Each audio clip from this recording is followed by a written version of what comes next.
Does a revocable living trust offer asset protection benefits? A lot of misunderstanding surrounding this concept, a lot of confusion surrounding this concept. The answer to the question is, in fact, yes and no. It depends on who we're talking about.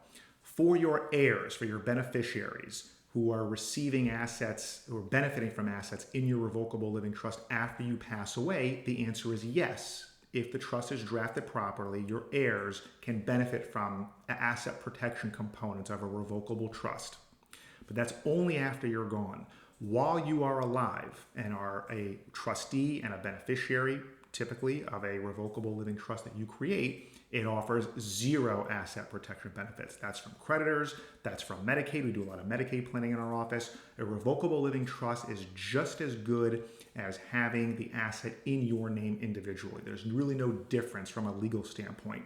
The only difference is if you become incapacitated, your successor trustee can very easily then deal with and purchase and sell and deal with the assets held within that trust. And then after you pass away, the benefit is that you get to avoid going to probate court to deal with the disposition of your assets and getting them to your heirs.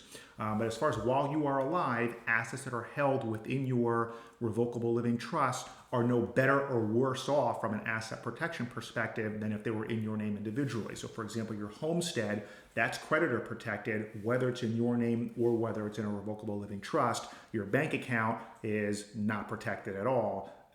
If it's in a trust, just as it's not really protected unless it's in your name, with some tenants by the entirety exclusions.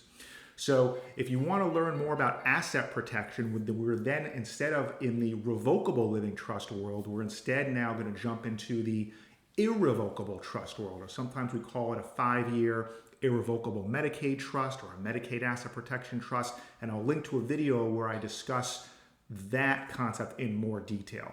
But as far as a revocable living trust is concerned, your heirs can benefit from its asset protection properties. You most likely will not. Hope it clears that up. Thank you.